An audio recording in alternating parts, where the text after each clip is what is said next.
we'll do the live thing first. Like,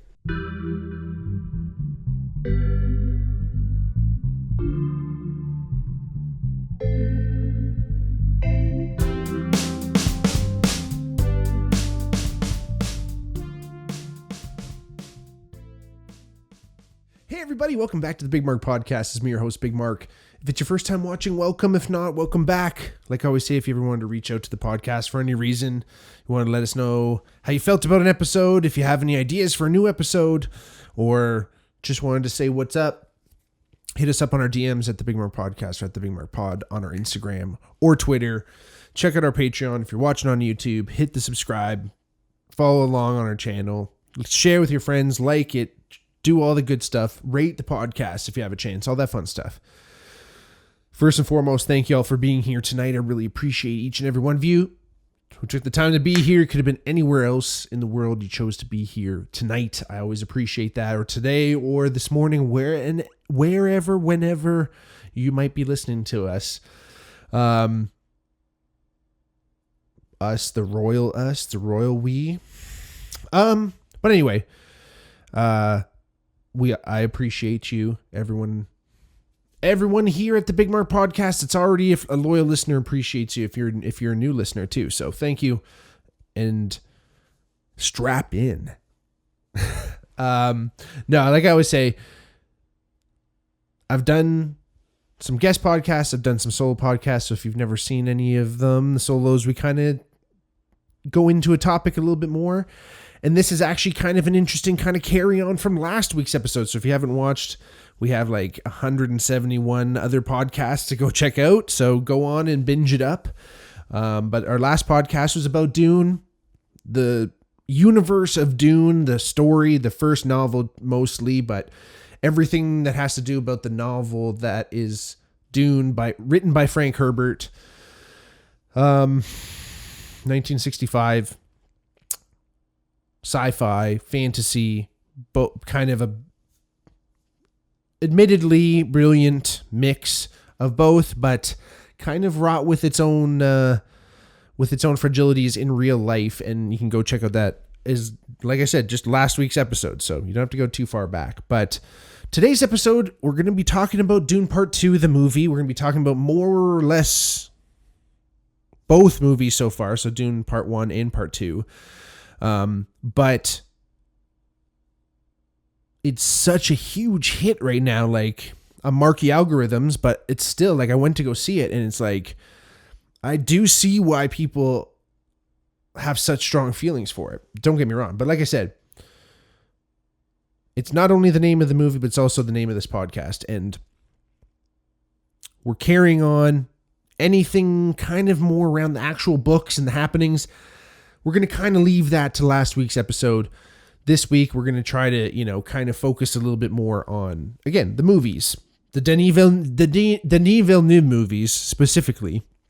There was another film adaptation by David Lynch. And what else? There was a TV series kind of thing, and I think another movie, The Children of Dune, was made, but I think that was like kind of a straight to DVD type of thing. You know what I'm saying? So the Denis Villeneuve movies are what we're going to kind of focus on. If you don't know who Denis Villeneuve is, he has done a handful of amazing other movies, but most notably Blade Runner 2049, Arrival, and Sicario, which again wasn't necessarily as sci-fi, obviously, but just an interesting look at Denis' directing style. But again, I think his approach to Dune, I think, is going to kind of be talked about for a long time, as much as we've talked about Peter Jackson's approach to Lord of the Rings. It's hard to quantify kind of any other director's full on, complete dedication to recreating a novel, recreating a universe again. Now, I talked about this in the last podcast too, but I'm not a big fantasy guy. I lean towards sci-fi if either the two, but even still, I'm, that kind of higher fiction stuff, I'm not like super down with. But so again, kind of the Dune isn't necessarily, it's kind of a bit of a cross of, two things that I'm not necessarily super jived about. But I think that the universe that Herbert created is vast. It's very, and his son has taken it on and has written dozens of other books, or lots of other books as sequels to kind of explain the prequel time period. I don't know how to say that. The time before Dune. Fuck. Bear with me here. This is not about the novels, like I said. But I think Denis has done a great job so far. It's part 2. He's supposed to be doing 3. I don't think they've technically greenlit the third one yet, but he's supposed to be doing 3 parts of Dune. So the first 2 movies, part 1 and part 2, are essentially the first novel, Dune, by Frank Herbert.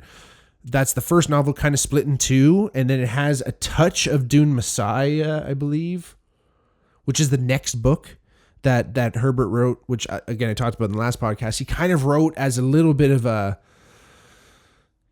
he kind of clarified things, because we won't go into it so much today, but the whole idea of Paul Atreides being this hero was kind of misinterpreted by a lot of readers and a lot of people who took in that story when it was first written.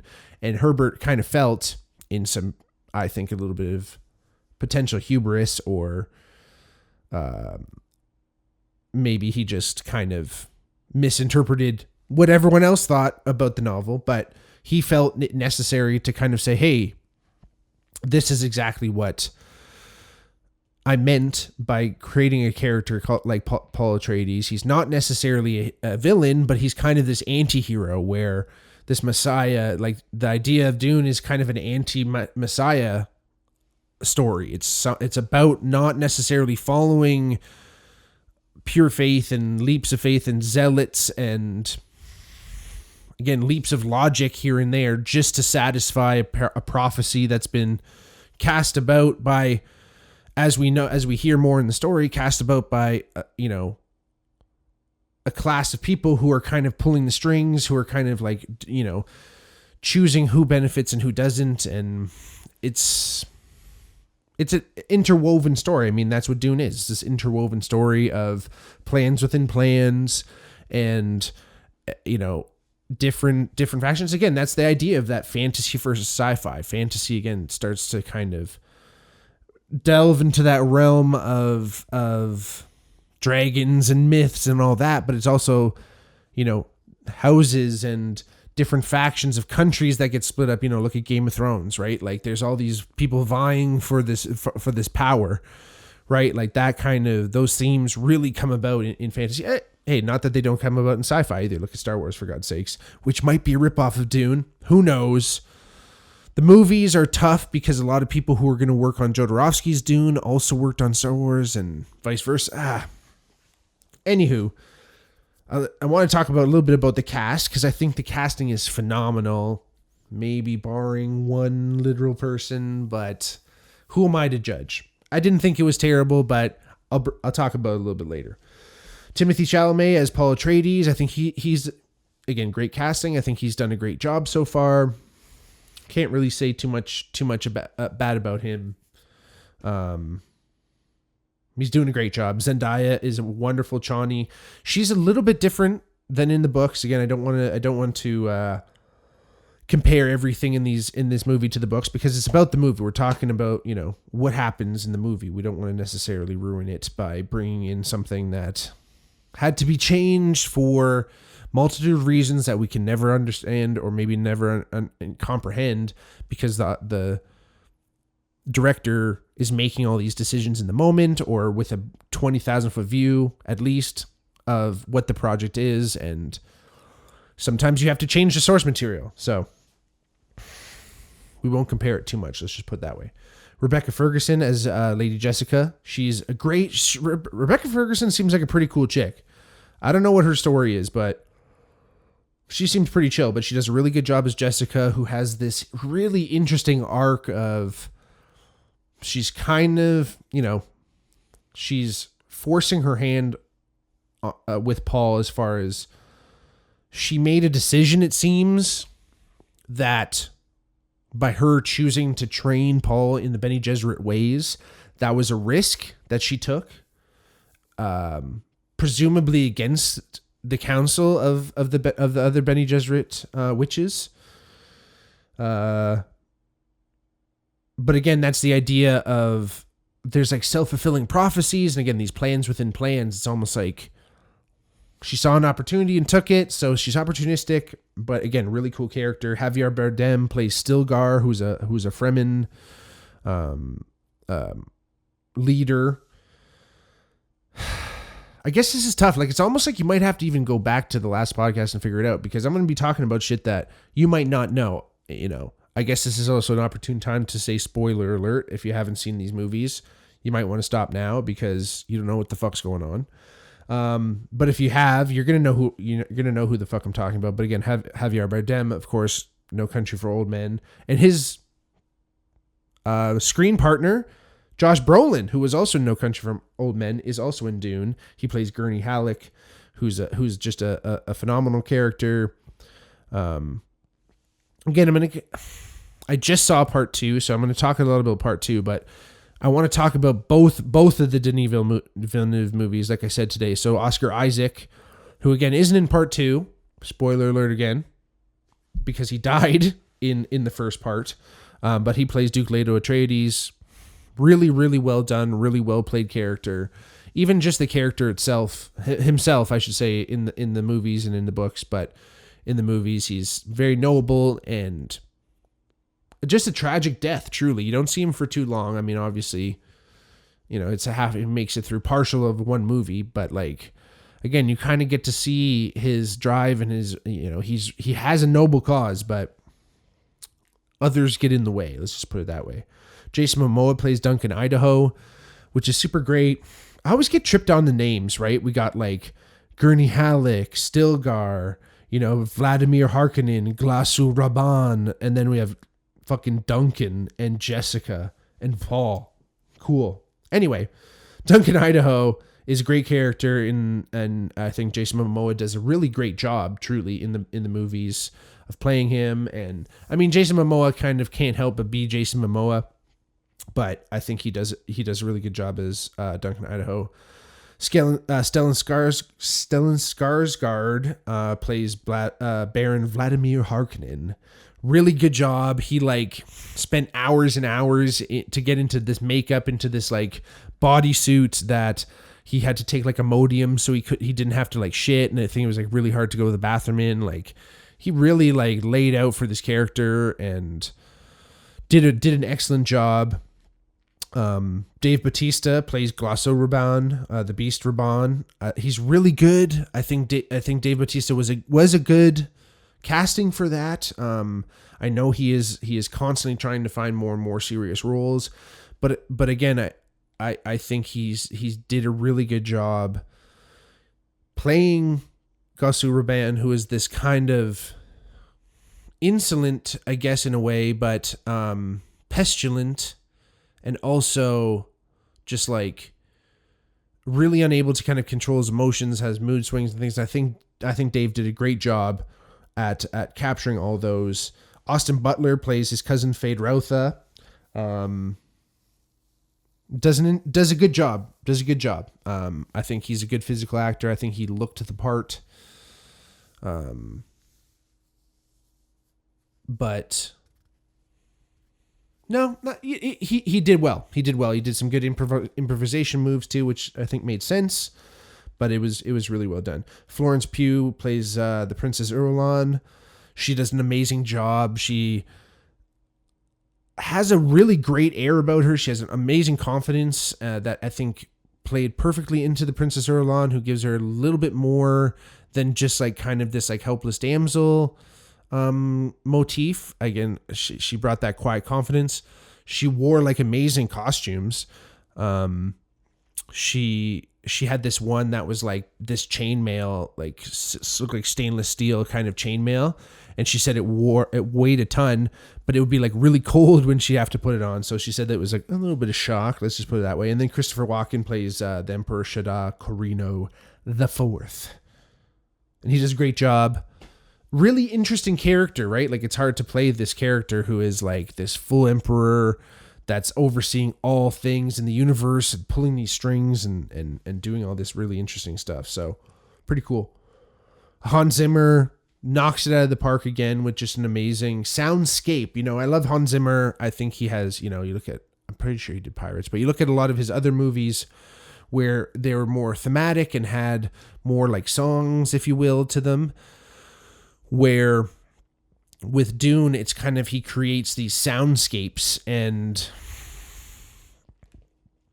it's funny. I heard this clip after he finished doing Dune Part 1. He was still sending all this new stuff to Villeneuve, to Denis, and Denis says, "Hey, we haven't even had the next movie isn't even greenlit. Like, you don't have to be sending me." And Hans was like, "Listen, I know it's going to happen. This was an amazing thing we did. Whenever this thing's coming, I'm going to keep doing it," because Hans really had an intimate knowledge of the book and the novel. So he kind of knew where things were going. So he was creating things already with that in mind. And then obviously probably tweaked it as the actual movie started coming out. So I think that's so amazing, right? When you have, and that's why I think we're going to be looking at this in the future saying this was up there with Lord of the Rings type things, where it's like so many pieces were put in place to kind of like really capture this world that is Dune and really tell the story in like an efficient way. Again, it's tough. David Lynch tried to do it and he was constrained by a lot of fucking production issues or whatever, what have you, or he doesn't even want to put his name on the final cut. So it didn't work out well for that. But the book itself, it is convoluted and meandering. It's supposed to be, right? Like there's a lot of ins and outs, and there's a lot, like, you can't just tell all the story. You want to have some mystery even to the reader. But when you're not really reading it for that experience, it can seem kind of meandering and convoluted. And the movies do the same thing. I felt even in part 2, it did kind of feel like it was starting to go off the rails, but part 1 did a really good job of setting that up and really telling the story a lot better and a lot more efficiently, and really allowing us to kind of truly understand everything that was happening. Again, he did make some changes here and there to kind of make more sense on screen and flow and all that stuff. But I think they're doing a fantastic job at the adaptation. Cinematography, you cannot really talk about this movie without bringing up the cinematography. It's amazing. Got to see it in IMAX, which I'm super pumped for because it truly was made for IMAX. It's just amazing. Greg Fraser was the director of photography. He's also known for The Batman. He did Zero Dark 30, Rogue One, The Mandalorian. He just has amazing sense and understanding and seems to have an eclectic cinematic knowledge too, because it's just amazing. I mean, like I said, it's made for IMAX, so there's just a huge, giant, larger than life, like interstellar, interplanetary, gigantic shots, and like just beautiful like sequences. And I think from the first movie especially, you know, they did a really good job at showing the different planets where everyone is at, right? Like the Atreides home planet of Caladan was like this luscious oceanic planet. And I think they did a really good job at showing how much that it's juxtaposed against Dune, which is this obviously sand, dry heat. There's no shade. There's nothing to hide. There's no beautiful trees. And then the home world of the Harkonnen too, which is this plastic, sterile, inorganic world, right? And I think they did a great job. Obviously, Villeneuve and Fraser's interpretation of that really came to life, I think, in these movies, and it created that backdrop of all right, clearly we have these like fractioned houses, but as the story goes, and again, if you haven't seen the movie, you know what I'm talking. If you've seen the movie, you know what I'm talking about. It did a good job of slowly pushing out that yes, okay, it's amazing. We've established that all these worlds are so different, but then we keep pushing further and further, and we understand that everybody's so close, and it's so intertwined, and there's all these things that we see these separations as physical separations, but they're not truly there. It's an illusion that we are different, that anyone is different. And yeah, it's set 8,000 years into the future, or whatever it is. I don't even know. It's like many, many years in the future, because the more I've looked into it, it talks about fucking different like AG, BG. Like those are like the year and annotations on like, so that'd be like 10,091 AG. I don't know, man. So don't quote me on this, but it's mad times. It's like way in the future. And all these are people. And in fact, there was this like I forget what the fuck they call it. Some type of jihad. Yeah. Anyway, there was this holy war against like thinking machines. So any computers, there's no more. That's banned. Doesn't exist in the Dune universe. So everything is all humans. So even like the weird trippy like human computers are still humans, like obviously. So we are still, I think Herbert and then Villeneuve does a great job of saying, hey, we're still all fucking humans at the end of the day. Even all this shit that the Bene Gesserit set up, Quasar Haderach, Jessica, whoever, pulling strings, Emperor this, Emperor that, it can all come fucking crashing down because of like love, because Paul falls in love with a girl and doesn't want to, do and wants to lead this like these people, he wants to be the Messiah. He wants to lead this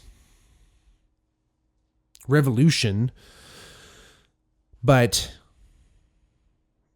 he wants to do it on his own terms. It's really interesting. Again, the human aspect comes through. And I think that it does a really good job, at doing that. I think, mentioning Gidi Prime, the home planet of the Harkonnen, I think was one of the most challenging planets to try to kind of show.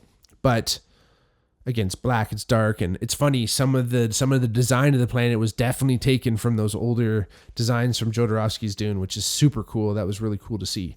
But there's a scene that everyone's been talking about, with Fade Routha in the arena on Gidi Prime. It's just this kind of like gladiatorial battle that goes down, and Gidi Prime orbits a black sun, a dark star, and dark stars only give off infrared light. So Fraser and Villeneuve, they decided we're gonna shoot this in infrared and then do some adjustments to make sure that it's not just a completely fucked. But when you shoot in infrared, everything kind of gets washed out. The darks go darker, but all the whites go like kind of glowing. And it was really cool how it was done. And it was a practical effect, truly, but like didn't seem fucked up. Like it was just so cool how they did that. And it looked amazing. So seeing that in IMAX was wonderful. The sound, holy fucking IMAX was wild. But it was funny, speaking of that, like there were a couple things that kind of took me out of it. It was interesting, right? Like, but that's just me. I think that's my beef with like sci-fi and fantasy. I'm like, I got a hair trigger for shit that's kind of weird. At one point in the movie, they were showing the scene where they were harvesting the water of life, which is basically like psychotropic kind of juice that comes from a baby sandworm, a baby shai-hulud, like these giant fucking worms that crawl around. When you get a baby one, you can harvest, like they have liquid in it. I don't know what the fuck. It's the blood, I think of it. I don't know what the hell. But anyway, you drink it, you trip out, you see the future. I don't know. Paul drinks it, he dies for a second, comes back and sees the future. But there's a scene where, and again, they're using a lot of practical effects, so God bless, and it's probably exactly what it would look like in real life. But there's a scene where one of the characters drowns one of these sand trouts, as they're called, one of these baby sandworms, drowns one, and then it dies, and it just looks like this like floating fucking hose in the pool. Like it looks fucking fake as fuck. And that was weird. Like that was weird as fuck. Anyway, that took me out of it. Fade Elvis was super weird. Austin Butler is Fade Routha. I know I guess I understand it's a problem now and he can't shake it, but like he sounds like fucking Elvis, man. He sounded like Elvis with like a weird Eastern European accent. It was fucking weird, man. It was like, may that knife chip and shatter. That was also weird too when they were fucking battling. I tried to look it up. I couldn't find it I don't have a copy of the book. I couldn't find. But like when Paul and Fade are fighting, Paul goes, may they knife chip and shatter, which is like a Fremen thing. And then Fade just goes, may thy knife chip and shatter or whatever. And it's like, dude, man, that's fucking dust as fuck. Like you can't think of anything else to say. I can't remember if that was accurate to the book though. If it was accurate to the book, you gotta do what you gotta do. But he fucking sounded like Elvis. It was so weird. Fade Elvis. And then Christopher Walken. That fucking took me out of it, man. It's Christopher Walken. Like you couldn't cast anybody else for the Emperor. And I get it because it was sick because Christopher Walken did that Fatboy Slim video. You know, walk without rhythm, you won't attract the worm. Listen to the sound of my voice. Check out my new weapon of choice. That whole song and that whole song are Dune references. And then Christopher Walken is in the video and he's dancing and he's doing his thing. So I guess that's kind of cool. But Denis, man, that kind of takes me out of it. I know you were trying to get Oscar Isaac to say tabernacle too, which would have been jokes, but it didn't work. So I guess it's perfect, but it was too perfect, I guess, man. I don't know. I wish it wasn't Christopher Walken. Took me out of it. So I guess this brings us to like, you know, is this one of the best movies in the last 25 years? I don't know. Maybe, maybe not. It's hard to say. I think once part 3 comes out, I think it'll kind of really wrap everything up. And again, I think we'll look back on this as a brilliant production. I got to see it again to fully make the call on that. But a wonderful movie nonetheless. It is odd how celebrated it is, knowing how homophobic Herbert was. If no one knew, and if you haven't listened to the last podcast yet, Herbert was a pretty bad homophobe. He didn't let his son Bruce see his dying mother on her deathbed, and he kind of disowned him because he was gay. And he wrote Baron Harkonnen as this kind of gay, incestuous pedophile who is obviously evil and the incarnate of disgust and awfulness. And he's the only like true gay character in the show. But I also read an article that Villeneuve, in a certain sense, Villeneuve rewrote the movie and rewrote the source material as queer cinema. Like there are some wonderful moments in it that celebrate the body and sex and love and all types of things. And kind of, I think, by tackling that and by spitting in the face of that, you really say, hey, listen, yeah, maybe this guy had some fucked up side ideals, and maybe, yeah, there's parts of the character that were written as veiled homophobia, but we can kind of change courses the way the actors show and the way it's done, and we can rewrite history and we can rewrite things. So you tell me. Let me hear in the comments, wherever I want to hear you. But again, great movie. Go see it if you haven't seen it. Watch 1, watch 2. They go together really well. If you kind of felt confused about part 1, continue watching part 2. Things start to make more sense. Thank you so much for watching. Whenever you want to hit me up, check out those DMs. Whenever you want to hit me up, I'm always there for y'all. Thank y'all for being here for me. I love each and every one of you. YouTubes, Twitter, Instagrams, Patreons. I love y'all. Fear's the mind killer.